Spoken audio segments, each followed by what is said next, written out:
오늘 점심 뭔지 아세요? 모르시는 분 언제 국수 아니었던 적이 있었던가요? 근데 모르나요 그러면? 저도 몰라요 그러면.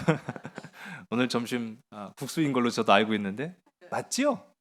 어디서 몇 속에서 준비? 10속. 예, 감사합니다. 예. 밥도 있고, 예, 예, 맞아요. 요즘 또 밥도 있습니다. 예, 걱정하지 마세요. 또 국수 어려워하시는 분들도 밥도 준비되어 있습니다. 오늘 좀 밥 얘기하려는 건 아닌데 그럼에도 불구하고 오늘 제목이 양식을 준비하라라는 거예요. 배고픔은 어떻게 보면 인간에게 있어서는 가장 먼저 채워져야 될 본능이기도 하죠. 또 배고프면 또 우리가 먹고 사는 문제에 매이기도 하고요. 이 굶주림을 해결하지 못하면 국가도 어려워지는 것은 매 한 가지입니다. 그래서 혹시 여러분 해적 아시죠? 해적. 네, 해적하면 딱 떠오르는 그런 그림과 그 장면들 있잖아요. 한번 화면 넘겨주실까요? 네. 이게 우리가 생각하는 그런 이상적인 가장 바람직한 해적 아닙니까? 근데 현실판 해적은 우리 화면 또 넘겨주실까요? 현실판 해적은 이렇습니다. 이게 해적이에요. 해적하면 떠오르는 나라가 아마도 한 번쯤은 들어보셨을 거예요. 소말리아라고 하는 나라죠. 우리 다음 화면 좀 한 개 넘겨주세요. 이 소말리아라고 하는 나라가요. 어디에 붙어 있느냐라고 하면은 우리 성경에도 보면 이스라엘 백성들이 출애굽을 합니다. 그 출애굽해서 홍해를 건너서 광야의 여정을 갈 때에 물론 이 소말리아라는 땅을 밟지는 않았습니다만은 그 광야라고 하는 지역이 지금의 이제 사우디아라비아 정도 나라거든요. 그 사우디아라비아의 홍해 맞은편 있는 아프리카 땅이에요. 근데 이 아프리카 땅이 바다를 또 끼고 있어요. 그래서 바다를 인접하고 있는 이 마을이 소말리아라고 하는 나라인데 이 나라가요 참 불행해요. 힘이 없고 연약하니까 오래전부터 많은 압제와 고통을 받은 나라가 바로 이 소말리아라고 하는 나라였습니다. 2차 세계대전까지만 하더라도 이 나라가 이탈리아의 식민지였습니다. 뭐 그때는 우리도 비슷한 상황을 겪었죠. 자, 그런데 이 2차 세계대전까지만 하더라도 이탈리아의 식민지였던 이 소말리아가 비로소 2차 세계대전 이후에 독립을 했어요. 그런데 문제는 뭐냐면은요. 우리도 독립하지 않았습니까? 근데 독립 그냥 했어요? 아니죠. 그냥 된 독립은 아니에요. 그래서 우리가 참 한 가지 기억해야 될 부분들이 있습니다. 누가 우리를 도와줘서 독립한 것 맞아요. 그런데 우리는 준비된 독립을 한 겁니다. 이 소말리아라고 한 나라는요, 독립은 했는데 준비되지 않은 독립을 했어요. 그러니 어떻게 됩니까? 자유가 주어졌는데 그 자유를 어떻게 해야 할 바를 몰랐어요. 그러다 보니까 여기저기서 힘 조금 있다고 하는 사람들이 우후죽순으로 내가 이 나라를 장악하겠다라고 하면서 독재를 하기 시작합니다. 독재 정권으로 들어가게 된 거죠. 그러다 보니 피해는 고스란히 누구의 몫입니까? 국민들의 몫이었죠. 예. 독재자가 나타나면 항상 국민들이 피해를 보게 되어 있습니다. 그 중에 가장 극심한 독재자로 알려졌고 22년이 넘게 장기 독재를 했던 사람이 우리 화면 넘겨주실까요? 여기 화면에 보시면은 우리 사드 바레라고 하는 장군 출신의 이 독재자입니다. 이 사람이요 우리나라 못 산다. 그러니 국제기구가 우리 좀 도와줘야 되겠다라고 했어요. 그 국제기구가 우리가 잘 아는 유엔이죠. 유엔이 이 소말리아를 도와주기로 합니다. 많은 식량 자원들을 줬어요. 근데 그 준 식량 자원들을 이 화면에 보시는 이 바레 장군이 다 자기가 먹습니다. 자기가 먹고 자기가 좋아하는 사람들만 조금 나눠주고 나머지는 그냥 뭐 국제사회에서 도와줬다고 하는데 도대체 받은 사람이 없는 거예요. 독재가 이런 겁니다. 그러니까 참 사람들은 여전히 먹고 사는 문제에 갈급할 수밖에 없었어요. 자, 그러다가 이 바레라고 하는 장군이 소말리아라 물론 독재자지만 소말리아에만 있을 리는 없잖아요. 가끔 외국도 나가고 그래야 될 거 아니에요. 외국에 나갔는데 그 사이에 쿠데타가 일어났어요. 이렇게는 못 살겠다. 뭐 우리가 많이 들어봤죠. 이게 나라냐? 막 해가지고 그 동안에 참고 부글부글 끓었던 사람들이 여기저기 이렇게 나타나기 시작해. 그 중에 가장 우두머리였던 사람이 화면 넘겨주시면은요, 바로 이 화면 속에 아이디드라고, 인상 좀 세게 생겼죠? 예. 이 사람이요, 이 바레라고 하는 독재자가 외국에 나간 사이에 정권을 차지해요. 그리고 쿠데타에 성공하게 됩니다. 새로운 정권을 이제 창출시킨 거죠. 쿠데타를 통해서. 그래도 이게 또 국제적인 안목이 이 주목이 되잖아요. 국제사회가 나를 또 어떻게 볼 것인가? 나를 또 독재자로 볼 건 아닌가? 독재자로 보면은 이제 견제가 심해지니까요. 그래서 이 아이디드가 나는 전에 있던 독재자들하고 좀 달라. 나는 물론 쿠데타를 일으킨 건 맞지만은 이 소말리아라고 하는 나라를 민주적인 나라로 만들겠어라고 얘기하면서 내가 독재자를 몰아냈지만 내가 독재하겠다는 건 아니야. 그러니까 우리 투표합시다. 투표로 차기 지도자를 선출합시다. 라고 판을 깔아놨어요. 그리고 실제로도 투표를 합니다. 자, 자기가요, 어떻게 보면 이 아이디드라고 하는 사람이 군벌이에요. 예. 근데 중요한 거는 내가 독재자로부터 이 나라를 해방시켜줬고, 자유를 줬고, 백성들한테 기쁨을 줬으니까 사람들은 당연히 나를 뽑아줄 거야. 라고 생각을 하고 투표를 했어요. 그런데 뚜껑을 열어보니까 전혀 엉뚱한 사람이 뽑힌 거예요. 아니, 밥상은 다 내가 차렸는데, 내가 다 해놨는데, 전혀 엉뚱한 알리 모하메드라고 하는 사람이 대통령에 선출됩니다. 자, 그러니까 이 한인상하게 생긴 이 아이디드가 어떻게 됐을까요? 다시 쿠데타를 일으킵니다. 내가 돼야 되는데, 아무리 민주적인 방법으로 이제 뽑은 놈이라도 내 마음에 안 든다는 거예요. 그러니까 내가 돼야 되는데 라고 하면서 다시 쿠데타를 일으켜서 내란을 시작을 하게 돼요. 그 전쟁이 벌어지게 된 거죠. 그리고 이제 이 과정에서 민병대를 모읍니다. 정부군과 이제는 민병대의 싸움이 된 거죠. 근데 전국 각지에서 민병대를 다 끌어모으다 보니까 결국은 싸울 만한 청년들이 전쟁터에 다 간 거예요. 그러면 뭘 못할까요? 그렇죠. 일을 못하는 거예요.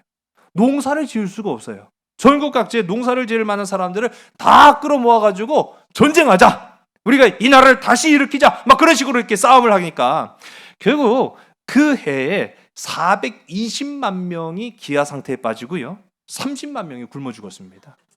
참 이거 얼마나 안타까운 일이에요. 이를 이제 보다 못한 미국이 유엔을 중심으로 국제 경찰이잖아요. 그러니까 이 나라 좀 다시 한번 좀 질서를 잡자라고 해서 유엔을 중심으로 해가지고 3만 7천 명 가량의 군대를 이 소말리아라고 하는 나라에 투입을 시켜요. 근데 아이디드라고 하는 이 사람 입장에서는 집안 싸움에 다른 사람이 끼어들면은 골치 아프거든요. 이것도 내가 또 다 만들어놨는데 또 뺏길 수는 없잖아요. 그러니까 우리 내전 안 할게. 그 대신 조건이 있어. 우리 전쟁 안 할 테니까 미군들 철수시켜. 미군 철수시키면 우리 전쟁 안 할게. 근데 또 이 얘기를 또 들어요. 그래가지고 미군이 정말로 3만 7천 명의 유엔군들 가운데 2만 5천 명이 미군이었거든요. 근데 그 중에 2만 명, 거의 대부분이죠. 2만 명의 미군을 철수시킵니다. 이때다 싶어가지고요, 아이디드가 다시 정권을 장악하려고 합니다. 이게 뒤통수를 맞은 거예요. 그러니까 미군이 자기들이 뒤통수 맞았거든요. 그래서 참을 수가 없죠. 그래서 안 되겠다. 이 아이디들을 잡든지 죽이든지 해야겠다라고 마음을 먹고 군사작전을 펼칩니다. 특수부대만 모아가지고요, 상당한 군인들을 이 소말리아의 이 마을에 집결을 시켜요. 그래서 모가디슈라고 하는 그 마을이 있어요. 한번 들어보셨을 거예요. 모가디슈라고 하는 마을에 이 아이디드가 있다라고 하는 첩보를 입수하고, 그러면 아이디드를 잡아라 라고 군대를 동원합니다. 자, 이때 이 미군이요, 그냥 일반 보병들이 간 게 아니라 특수작전에만 특화되어 있는 아주 특별한 군인들을 보낸 거죠. 특수부대만 보낸 거예요. 그러니까 이 사람들이 얼마나 사기가 충천했냐면은 3주면 전쟁 끝난다. 3주면 전쟁 끝난다는 거예요. 특히 이 아이디드와 그 잔당들을 체포하는 데는 30분이면 충분하다. 그렇게 생각을 한 거예요. 자, 그렇게 생각을 해서 작전에 투입이 됩니다. 처음에는 아주 순조로웠어요. 근데 문제는 30분이면 될 줄 알았던 이 체포 작전이 밤이 새도록 끝나지 않았어요. 그리고 이 작전 가운데 우리 화면 한번 넘겨주실까요? 이게 이제 영화로도 나오고 책으로도 나왔는데요. 예, 한 번만 더 눌러주시면 될 것 같아요. 예, 이 상황을 묘사한 영화의 한 장면입니다. 미군이 아이디들을 잡기 위해서 투입한 병력이 상당했어요. 근데 이거를 알고 미리 이제 아이디드의 민병대도 대비를 하고 있었던 거죠. 그런 가운데 미국이 자랑하는 주력 무기 중에 하나가 저 헬리콥터입니다. 블랙호크라고 이제 불려지는 저 주력 무기인 헬리콥터인데 그만 이게 격추가 된 거예요. 이게 역사상 단 한 번도 이런 사례로 격추된 적이 없었거든요. 그런데 저렇게 격추가 되고 나니까 30분이면 끝날 줄 알았던 전쟁이 1시간, 2시간, 5시간, 10시간, 밤이 새도록 계속 진행됩니다. 예, 우리 화면 넘겨주실까요? 미궁에 빠져버리게 된 거죠. 다행히도 밤이 새도록 전쟁을 하는 바람에요. 이 병사들은 고립이 됐고 탄약도 다 떨어졌는데 가까스로 구출됐어요. 가까스로 구출됐지만 이 작전은 미국이 실패한 몇 안 되는 작전 중에 하나로 기록이 됩니다. 아이디드는 체포도 못했고요. 오히려 미군 병사 18명이 사망을 합니다. 그리고 80명 이상이 부상을 당하는, 물론 이 아이디드 민병대는 더 많이 죽었어요. 어쨌든 간에 미국 입장에서는 굴욕을 맛봐야 됐죠. 당장의 여론이 좋지 않았어요. 왜냐하면은 아니 왜 우리 젊은 병사들을 자꾸 쓸데없는 전쟁에 보내가지고 죽게 만드냐. 이전엔 걸프 전쟁이 또 있었어요. 계속 전쟁만 하니까 미국 내 여론이 좋지 않아가지고 이 그나마 있던 미군 병사들을 다 소말리아에서 철수시켜 버립니다. 유엔도 뭐 미군이 다 가버리니까 어쩔 수 없죠. 다 나갔어요. 결국은 지금까지 소말리아라고 한 나라가요. 그렇게 못 먹고 못 사는 힘들고 혼란에 빠진 나라가 되고 말았다라는 거죠.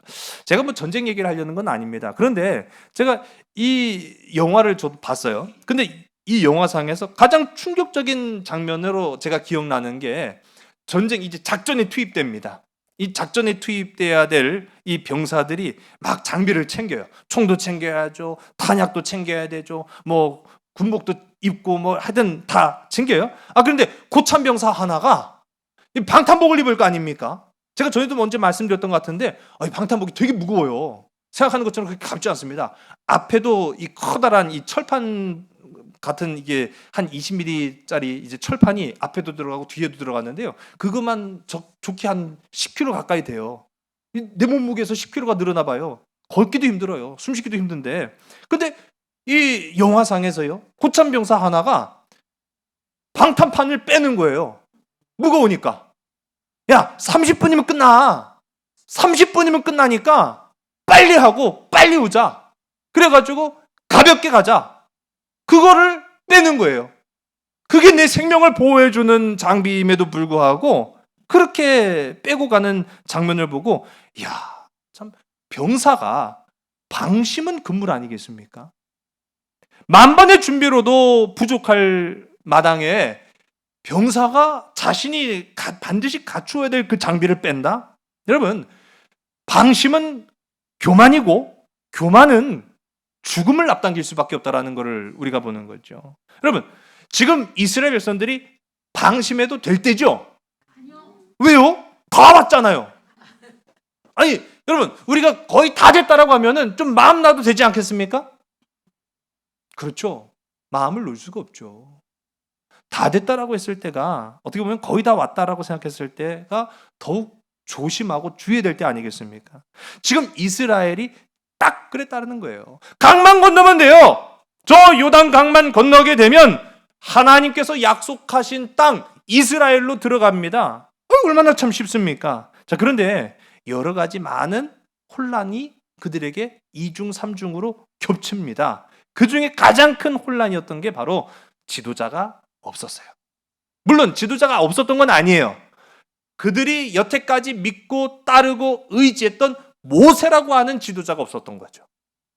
그리고 그 모세의 뒤를 이어서 새로운 인도자인 여호수아가 그들의 지도자가 됩니다. 물론 여호수아도 지금까지 봐왔기 때문에 알고는 있어요. 그런데 모세가 없다라는 것 때문에 그들 마음에는요, 큰 공허함이 자리 잡고 있었다라는 사실입니다. 여호수아로서도 굉장히 부담됐겠죠. 그래서 제가 지난 시간에 하나님도 여호수아가 새로운 민족의 지도자로서 나아가야 될 것, 그 길에 두렵고 떨릴 것을 알았기에 하나님이 여호수아에게 강력하게 요청한 것이 아니라 축복하죠. 오직 강하고 극히 담대해라. 여러분, 하나님이 오늘 이 시간 우리에게 주신 음성인 줄로 믿으시기 바랍니다. 이 세상을 살아갈 때에 오직 강하고 극히 담대한 믿음으로 나아가는 저와 여러분 되길 간절히 소원합니다. 자, 여호수아는 하나님의 말씀을 받고 난 이후에 이제 비로소 백성들을 향해서 오늘 말씀을 통해 명령을 내리게 됩니다. 우리 10절과 11절의 말씀을 우리 화면을 보시고 함께 읽습니다. 이에 여호수아가 그 백성의 관리들에게 명령하여 이르되 진중에 두루 다니며 그 백성에게 명령하여 이르기를 양식을 준비하라. 사흘 안에 너희가 이 요단을 건너 너희 하나님 여호와께서 너희에게 주사 차지하게 하시는 땅을 차지하기 위하여 들어갈 것임이니라 하라. 아멘. 자, 첫 번째 명령은 3일 후에 이제 우리가 요단강을 건널 테니 준비를 서둘러라 라고 명령을 내립니다. 자, 그런데 여기서 우리가 주목할 부분이 있어요. 이 이스라엘 백성들, 이스라엘 민족들이 족기 남자와 여자와 어린아이와 이방인들까지 다 합하면 200만 명은 가능했을 것이다 라고 말씀드렸죠. 자, 200만이 넘는 민족을 데리고 한꺼번에 강을 건너야 하는 일은 결코 쉬운 일이 아닙니다. 마치 군사작전처럼 진행이 되어야 됩니다. 그리고 이 요단강은요, 그냥 강이 아니라는 걸 우리가 기억해야 돼요. 이 요단강은요, 국경선이에요. 국경선을 건넌다라는 것은 건너자마자는 적국이에요. 바로 전쟁에 돌입해야 될 준비를 하고 건너야 된다는 사실입니다. 그러면 이 강을 건너기 전 3일 동안 무엇을 준비해야 되겠습니까? 아니, 우리가 상식적으로요. 자, 이제 국경선을 건너야 된다니까. 적진으로 넘어가는 거예요. 적진으로 넘어가기 바로 전 3일 동안 이제 그 시간이 유일하게 우리가 준비할 시간이에요. 그러면 적진으로 넘어가기 3일 전에 뭘 준비돼요? 또 헷갈리시네. 그렇게 제가 설명을 총알이 빗발치니까요. 아니, 다시 한번 생각해 보세요. 적진으로 넘어가요. 전쟁해야 될지도 몰라요. 언제 어디에서 적군이 닥쳐올지 몰라요. 그러면 그 전 3일 동안 우리가 준비해야 될 게 뭡니까? 상식적으로 칼. 어떤 분이 총이래. 총 없는데 기도. 와, 믿음의 용사네. 총알이 빗발치는데 주여 믿습니다 그러면은 총알이 막 비껴가요? 그렇죠. 전쟁 준비죠. 상식적으로만 제가 말씀드리는 거예요. 상식적으로 당연히 적진으로 넘어가기 전에 3일 동안 우리가 준비해야 될 거는 주의 군사잖아요. 그러면 전쟁 준비해야죠. 그런데 여호수아가 이스라엘 백성들한테 준비하라고 명령한 건 무엇이었습니까? 양식. 하여튼 여호수아가 밥 먹는 거 되게 좋아했나 봐. 그렇죠?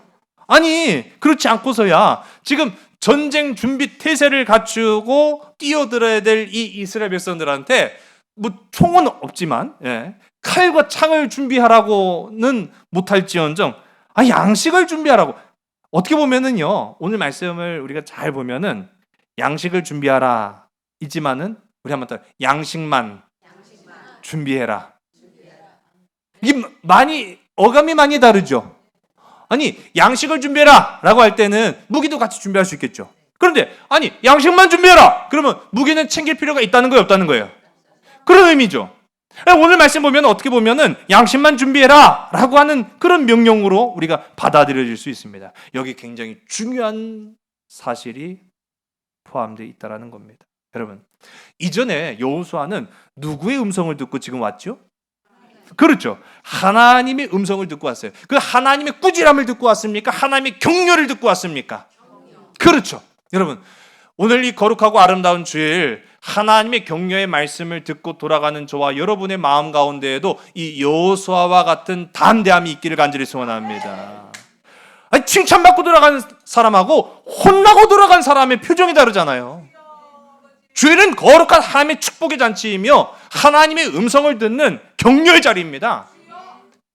이 힘들고 지친 세상 가운데에서 낙심하지 말라고, 소망 잃지 말라고 하나님이 우리에게 용기의 말씀을 주시는데, 그것은 실체가 없는 것이 아니라 실체가 있는 하나님의 영원하신 기쁨과 소망과 기적의 역사를 주시는 시간이 바로 이 시간입니다. 그럼 우리가 하나님의 말씀을 들었으면 어떻게 가야겠습니까? 승리한 용사처럼, 마치 이미 승리를 얻은 용사처럼 기쁨과 담대함으로 나아가야 되지 않겠습니까?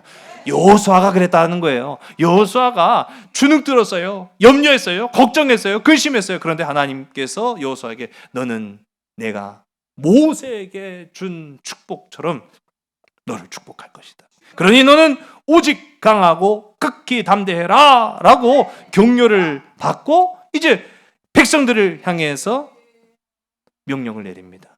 여러분, 그런데 왜 무기를 챙기지 않고 양심만 준비해라 라고 했냐면요, 여호수아는 그때 확신을 했어요. 전쟁은 여호와께 속한 것이다. 전쟁은 여호와께 속한 것이며 하나님이 우리 이스라엘로 승리하게 하실 것임을 나는 확신하노라. 이것을 믿는 자의 태도와 행동이 바로 무기 안 챙겨도 돼. 하나님이 승리를 주실 거야.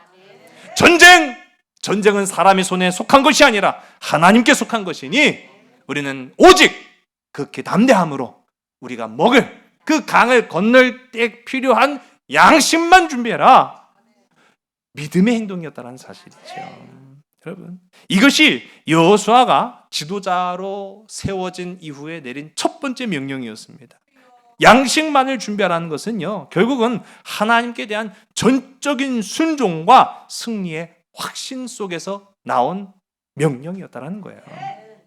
여러분, 오늘 우리도 이와 같은 확실한 믿음 가운데 우리의 발걸음이 주님과 함께한다라는 그 사실에 기뻐할 수 있는 저와 여러분 되길 간절히 소원합니다.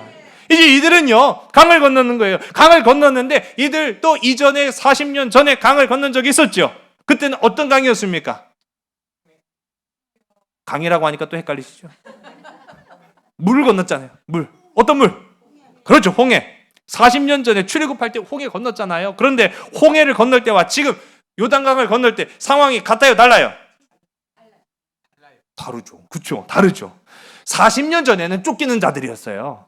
근데 40년 후에 이 요단강을 건널 때 이들은 어떤 사람들입니까? 정복자로 가는 거예요. 와, 여러분, 우리 옆에 계신 분들한테 예수 믿길 잘했네요. 한번 고백합시다. 시작. 왜 예수 믿기 잘했는지 제가 성경을 통해 설명해 드릴게요. 예수 믿기 전에는 세상에 쫓기는 사람들이었어요. 근데 예수 믿고 난 이후에는 하나님이 나의 편이 되시고 하나님이 나에게 승리를 주시는 주권자가 되시니까 우리는 세상의 정복자로 가는 거예요. 세상 사람들 괴롭히라는 게 아니에요. 예? 또 그것도 오해하셔갖고 난 정복자야 막 그래가지고 괴롭히고 그러시면 안 돼요. 완전히 상황이 달라졌다는 걸 의미하는 겁니다. 강을 건너 싸우러 가는 자들이 아니라 이들은요, 단지 음식만을 들고 가는 예배자의 모습이었다라는 것을 생각해 보시기 바랍니다. 아니, 저들이요, 긴장해야 돼. 우리는 이제 더 이상 여유가 없어. 마음을 느긋하게 먹으면 안 돼. 다 죽어. 그러니까 막 총 들고 방탄복 입고 전쟁터에 나가는 거야. 그런 모습이 아니라 하나님이 승리를 보장해 주시니까 자, 우리 음식만 들고 가자. 하나님을 찬양하며 나아가자. 여러분, 이게 어디 전쟁터에 나가는 군사의 모습입니까? 아니면 예배자의 모습입니까? 여러분은 예배자로 이 자리에 나오셨습니까? 아주 막 눈에 막 쌍심지를 켜고 막 다 죽여버릴 거야! 하면 오신 그런 분들이십니까? 아니죠. 우린 예배자잖아요. 여러분, 우리가 주의 군사이지만은 주의 군사는요, 예배자인 거예요. 하나님은 예배자를 축복하십니다. 하나님은 예배자를 찾으십니다. 여러분, 이들의 모습에서는요, 그 어디에도 두려움이나 긴장감이 아니라 여유로움과 느긋함이 느껴졌을 겁니다. 왜 그럴까요? 그들 모두 하나님이 함께 하실 것이라는 믿음에서 비롯된 여유예요. 여호수아가 저렇게 담대해요. 민족의 지도자가 저렇게 여유가 있어요. 국경 넘어서 싸우러 가는 사람이 아니라 마치 하나님이 우리에게 맡겨주신 땅을 되찾으러 가는 예배자의 모습으로 나아갔는데 그를 따르는 백성들이 긴장할 이유가 없는 거예요. 그런가? 우리도 그렇게 가자. 여러분, 그것이 그리스도인 줄로 믿으시기 바랍니다. 자, 이제 여호수아가 두 번째 명령을 내립니다. 우리 12절서부터 우리 15절까지의 말씀을 화면을 보시고 함께 읽습니다. 여호수아가 또 르우벤 지파와 갓 지파와 므낫세 반 지파에게 말하여 이르되 여호와의 종 모세가 너에게 명령하여 이르기를 너희 하나님 여호와께서 너에게 안식을 주시며 이 땅을 너에게 주시리라 하였나니 너희는 그 말을 기억하라. 너희의 처자와 가축은 모세가 너희에게 준 요단 이쪽 땅에 머무르려니와 너희 모든 용사들은 무장하고 너희 형제보다 앞서 건너가서 그들을 돕되 여호와께서 너희를 안식하게 하신 것 같이 너희의 형제도 안식하며 그들도 너희 하나님 여호와께서 주시는 그 땅을 차지하기까지 하라. 그리고 너희는 너희 소유지 곧 여호와의 종 모세가 너희에게 준 요단 이쪽 해 돋는 곳으로 돌아와서 그것을 차지할지니라. 아멘. 우리 화면 넘겨주실까요? 자, 화면에 보시면은 르우벤, 갓, 므낫세 이 세 지파는 이미 이전에 우리가 이제 모세가 살아 있을 때, 이 모압 땅에서 전쟁을 펼치면서 이 땅을 차지하고 나서 보니까 굳이 요단까지 건너가서 그 힘들게 전쟁을 할 필요가 없이 이 좋은 땅도 우리가 차지하면 더 좋을 것 같아요. 그래서 모세와 협상을 벌입니다. 자, 어떻게 보면은요, 이기적으로 보일 수도 있었잖아요. 하나님이 가나안을 정복하라고 명령을 하셨는데 우리는 안 갈래요. 우리 여기 좋은 것 같아요. 이 땅이 이렇게 적각꿀이 흐르는 땅처럼 보이는데 굳이 그렇게 넘어가갖고 애들도 힘들지, 노인들도 지치지, 우리는 또 피 흘릴지도 모르지, 그런 위험을 감수할 필요가 무엇이 있겠습니까? 그냥 여기서 살게 해주십시오 라고 비춰질 수 있잖아요. 그럼 다른 애들은 뭐가 돼요? 우리 힘들게 가서 전쟁하는데 니들은 뭐야? 그럴 거 아니에요. 그런데 합의를 잘 봤죠. 예. 그래서 오늘 말씀에서처럼 그러면 너희 처자들과 노인들은 이 땅에 머물러라, 허락하겠다. 다만 전쟁터에 나갈 만한 젊은 용사들은 다 요단강을 건너서 다른 부족들과 함께 합류해갖고 이 요단 정복, 이 가나안을 정복하는데 너희들이 힘을 쓴다고 한다면 이 땅 주겠다. 그 약속을 한 거예요. 근데 그냥 전쟁에 나가는 게 아니죠. 오늘 우리가 함께 읽은 말씀에서도 14절에 나오지만은요, 너희의 형제보다 어떻게 하라고요? 앞서. 아마 군대 나오신 분들은 다 아실 거예요. 정찰대라고 있어요. 먼저 나가는 친구들이죠. 선봉에 선 사람들이에요. 제일 일선에 선 사람들이 제일 힘듭니다. 그리고 가장 많은 피해를 보기도 하고요. 근데 지금 이 세 지파의 역할은 우리가 그럼 선봉대로 서겠습니다. 그러니 그렇게 해 주십시오 라고 계약을 맺었다라는 거예요. 그리고 마침내 그 계약이 성립이 됐죠. 오늘 말씀에서는 여호수아가 모세와 맺은 이 세 지파와의 계약을 다시 한번 상기시키면서 이 계약을 준수해라 라고 명령을 내립니다. 제가 이전 시간에도 하나님이 우리를 부르시며 우리에게 하신 모든 말씀을 우리가 계약이라고 이야기했습니다. 우리 화면 넘겨주실까요? 우리 계약과 보증의 차이 아십니까? 성경이 이야기하는 것은, 오늘 우리가 함께 읽은 이 말씀 속에 나타나는 것은 계약일까요? 보증일까요? 또 헷갈리시죠? 네. 비슷해요. 그런데 엄밀히 차이가 있습니다. 보증과 계약은 달라요. 가장 결정적인 것은요, 이 책임 소재가, 이 보증인에게 국한되어 있어요. 그런데 계약은요, 계약 당사자에게 있어요. 그러니까 보증 같은 경우에는 우리 옛날에 그래갖고 보증서 갖고 문제 많이 났잖아요. 예, 보증서 갖고 도망가도 그 보증서 사람이 책임을 지는 거 아니에요. 보증인이니까. 그런데 계약은요, 상호간의 계약을 맺죠. 어느 한쪽이 계약을 어겼다, 그럼 파기되는 거예요. 왜? 계약 조건에 안 맞으니까. 그래서 이 계약과 보증은 엄연히 차이가 있다라는 것을 우리가 기억을 해야 됩니다. 그런데 성경에는 보증과 계약 다 나와 있어요. 구약 성경을 통해서 우리가 하나님과 맺어야 되는 것은 그러나 보증이 아니에요. 계약이에요. 유일하게 우리의 보증이 되시는 분은 예수 그리스도뿐입니다. 예수 그리스도는 우리가 어떠한 조건을 내걸지 않아도 주님은 우리를 위해 물과 피를 쏟으시면서 죽기까지 사랑하셨어요. 왜? 보증인이 되셨으니까. 다만 그 이전에 우리는 기억할 것이요, 우리는 하나님과의 계약 관계에 있는 사람이다라는 걸 기억해야 돼요. 제가 오늘 교회학교 아이들하고도 그 얘기를 잠깐 나눴습니다만은, 얼마 전에 그 연예 기획사에 소속된 한 가수 그룹이 자기들이 계약이 마음에 안 든다는 거예요. 소속사와의 계약을 맺었는데 그 계약이 마음에 들지 않는다고 계약과 상관없이 활동하게 해달라고 법원에 신청을 했어요. 자, 됐을까요? 안 됐을까요? 안 되죠, 당연히. 왜? 계약에, 그렇죠, 계약을 맺었으니까. 계약은 장난이 아니야. 계약은 장난이 아니야. 진실인 거야. 누가 그런 노래 했던가요? 어쨌든 그런 게 있죠. 예. 여러분, 계약은 장난이 아닌 거죠. 제가 그래서 오늘 교회학교 아이들한테도 쉽게 좀 설명해 주느라고 이렇게 스포츠 운동선수라든지 가수나 배우 같은 연예인들이 자신들이 속한 소속사가 다 있잖아요. 물론 없어도 돼요. 그런데 문제는 뭐냐? 소속사가 없는 경우에는 문제가 생기면 그 문제를 고스란히 내가 책임져야 돼요. 내가 해결해야 돼요. 그런데 소속사가 있다면 그 문제를 누가 해결해 주십니까? 소속사 사장이 해결해 주는 건 아니겠지만 소속사가 해결해 주겠죠. 예. 그렇다는 것은 소속사와 맺은 계약에 대한 책임이 소속사에도 있지만 나에게도 있다라는 걸 이야기하는 거예요. 그러면 무슨 말입니까? 계약을 지키기 위해서 노력하면 그에 따른 보상이 온다는 얘기예요. 여러분, 우리도 그렇습니다. 우리는 하늘에 속한 자들이며 우리의 소속사 대표는 하나님이신 거예요. 우리는 하나님과 계약을 맺은 자들입니다. 그러므로 우리가 그 계약에 충실한다면, 그러면 하나님의 보호하심과 인생의 승리를 보장받을 수 있다라는 것을 오늘 이 말씀을 통해 보여주는 거예요. 루벤 집 아들이여, 갓 집 아들이여, 므낫세 반 집 아들이여, 너희는 하나님과 맺은 계약을 지켜라. 하나님과 맺은 계약, 모세와 맺은 것이 아니다. 그러므로 이 계약은 그대로 개성이 되는데 하나님과 맺었기 때문에 이 계약을 지키기로 이행을 하면 하나님께서도 너에게 답해 주시리라 라고 이야기합니다.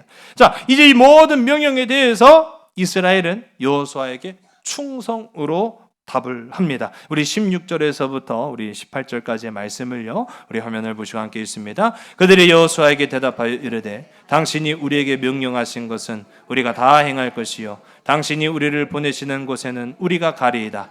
우리는 범사의 모세에게 순종한 것 같이 당신에게 순종하려니와 오직 당신의 하나님 여호와께서 모세와 함께 계셨던 것 같이 당신과 함께 계시기를 원하나이다.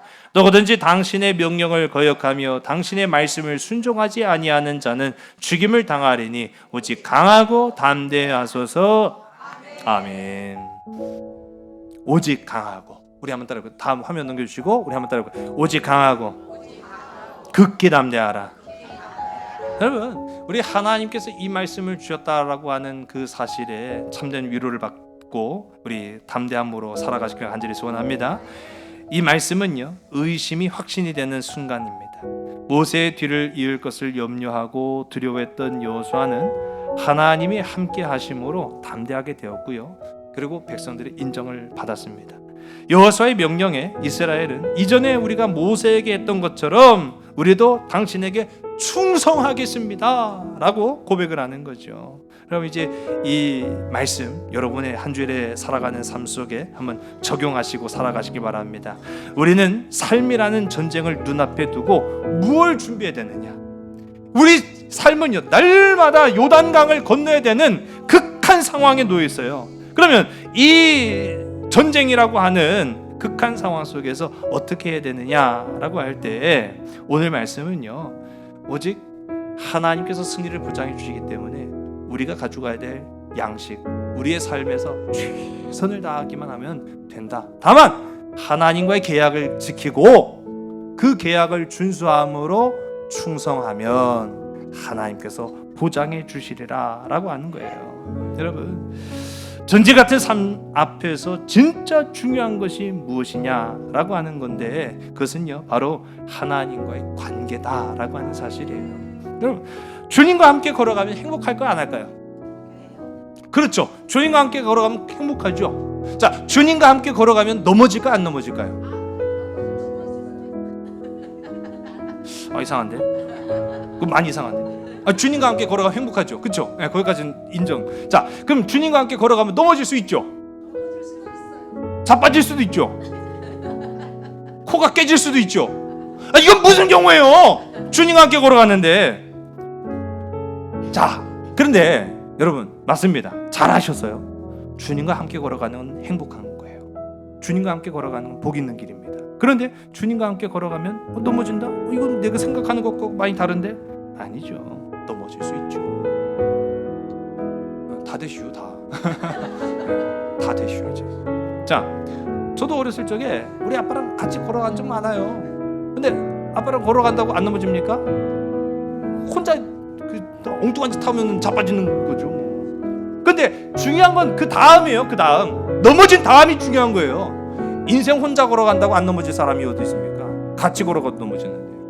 근데 넘어질 수 있어요. 넘어지는데, 아니 혼자 넘어지면은 아무리 울고 자빠진다고 누가 나 일으켜 줍니까? 아니죠. 혼자 일어나야 되는 거예요. 그런데 우리 아버지랑 같이 걸어갔는데 내가 넘어졌어요. 내가 자빠졌어요. 내가 코가 깨졌어요. 그럼 우리 아버지가 나한테 지랄하고 자빠졌네 그러겠어요? 일으켜 주시는 거예요. 여러분, 그게 하나님과의 동행입니다. 우리는 넘어질 수 있어요. 자빠질 수도 있어요. 그러나 우리가 넘어진 것을 하나님은 결코 외면치 않으십니다. 왜? 하나님은 나와 관계가 있으니까, 계약을 맺었으니까, 사랑의 울타리 안에 있으니까요. 그분이 나의 하나님이십니다. 하나님을 전적으로 신뢰하고 하나님과의 아름다운 사랑의 관계를 지키기 위해 애쓸 때 축복의 문이 열리게 되는 줄로 믿으시기 바랍니다. 기도하시겠습니다. 하나님, 이 세상 살아가는 것이 너무나도 두렵습니다. 넘어질까, 떨어질까 염려될 때가 한두 번이 아닙니다. 그러나 두려움과 떨림과 무서움이 우리의 발목을 붙잡을 때마다 나에게 향하여 하신 주님의 명령, 오직 강하고 극히 담대하라는 그 말씀을 잊지 않게 하여 주시옵소서. 그래서 우리가 인생 살아갈 때 넘어질지라도 아주 엎드려지지 않을 것은 주님의 보호하심의 권능의 그 오른손이 나를 붙잡아 주셨기에 우리가 치료함을 받고 우리가 부욕해 되며 우리가 축복의 역사로 하나님 앞에 나아가게 된다라는 그 사실을 오늘도 우리가 기억하며 살아가는 자들 다 되게 인도하여 주시옵소서. 오직 믿음만을 가지고, 오직 생명의 양식만을 가지고 주께 향하여 나아갈 수 있는 믿음의 담대한 용사들이 다 되게 인도하여 주시옵소서. 참사랑 되시는 나사렛 예수 그리스도의 이름으로 감사하며 간절히 기도드렸사옵나이다. 아멘.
그 예수에게 그 좁은 길, 내가 주님 손잡고 걸어갈 수 있는